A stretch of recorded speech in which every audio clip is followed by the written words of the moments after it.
ഗുരുവായൂർ ദേവസ്വം ബോർഡിന്റെ വിവിധ തസ്തികകളിലേക്കുള്ള നിയമനത്തിന് കേരള ദേവസ്വം റിക്രൂട്ട്മെന്റ് ബോർഡിന് അധികാരമില്ലെന്ന കേരള ഹൈക്കോടതി വിധിക്കെതിരെയാണ് സുപ്രീം കോടതിയിൽ അപ്പീൽ ഫയൽ ചെയ്തിരിക്കുന്നത്. കേരള ദേവസ്വം റിക്രൂട്ട്മെന്റ് ബോർഡാണ് ഈ അപ്പീൽ ഫയൽ ചെയ്തിരിക്കുന്നത്. കേരള ഹൈക്കോടതിയുടെ ഉത്തരവ് അടിയന്തരമായി സ്റ്റേ ചെയ്യണമെന്നും ഈ അപ്പീലിൽ ആവശ്യപ്പെടുകയും ചെയ്തിട്ടുണ്ട്. ഈ നിയമനം നടത്താൻ ഗുരുവായൂർ ദേവസ്വം മാനേജ്മെൻറ്റ് കമ്മിറ്റിക്ക് അധികാരം നൽകുന്ന 1978 ഗുരുവായൂർ ദേവസ്വം നിയമത്തിലെ 19-ാം വകുപ്പിനാണ് നിയമസാധുത എന്നായിരുന്നു കേരള ഹൈക്കോടതി വിധി പ്രസ്താവിച്ചിരുന്നത്. ഇത് മറികടന്ന് 2015 ദേവസ്വം റിക്രൂട്ട്മെന്റ് ബോർഡ് നിയമത്തിലെ 9-ാം വകുപ്പ് ഭരണഘടനാ വിരുദ്ധമാണെന്ന് ചൂണ്ടിക്കാട്ടിയതോടുകൂടിയാണ് ഗുരുവായൂർ ദേവസ്വം ബോർഡിന് കീഴിലുള്ള വിവിധ തസ്തികകളിലേക്ക് നിയമന നടപടികൾ നടത്തുന്നതിനുള്ള ദേവസ്വം റിക്രൂട്ട്മെന്റ് ബോർഡിന്റെ അധികാരം നഷ്ടമാകുന്നത്.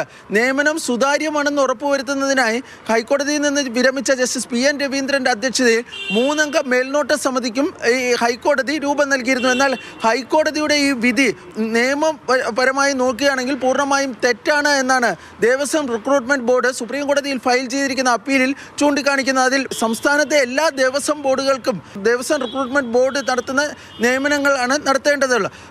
എന്നാൽ ഗുരുവായൂർ ദേവസ്വം ബോർഡ് ഒഴികെ മറ്റ് ദേവസ്വം ബോർഡുകളുടെ ഒന്നും വാദം ഇക്കാര്യത്തിൽ കേരള ഹൈക്കോടതി കേട്ടിരുന്നില്ല എന്നാണ് ഇപ്പോൾ ഈ അപ്പീലിൽ ചൂണ്ടിക്കാണിക്കുന്നത്. അതുപോലെ തന്നെ തങ്ങൾ ഈ ക്ഷേത്രങ്ങളുടെ മതപരമായ കാര്യങ്ങളിലും മറ്റും ഇടപെടുന്നില്ല, മറിച്ച് റിക്രൂട്ട്മെന്റ് നടപടികളിൽ മാത്രമാണ് ഇടപെടുന്നത് എന്നാണ് ദേവസ്വം റിക്രൂട്ട്മെന്റ് ബോർഡ് ഈ അപ്പീലിൽ ചൂണ്ടിക്കാണിച്ചിരിക്കുന്നത്. 2007 ജസ്റ്റിസ് പരിപൂർണൻ സമിതി ഒരു റിപ്പോർട്ട് സംസ്ഥാന സർക്കാരിന് കൈമാറിയിരുന്നു. ഇതിൽ തിരുവിതാംകൂർ ദേവസ്വം ബോർഡിലെ ഈ നിയമനങ്ങളിൽ നടക്കുന്ന അഴിമതികളും മറ്റും ചൂണ്ടിക്കാട്ടിയിരുന്നു.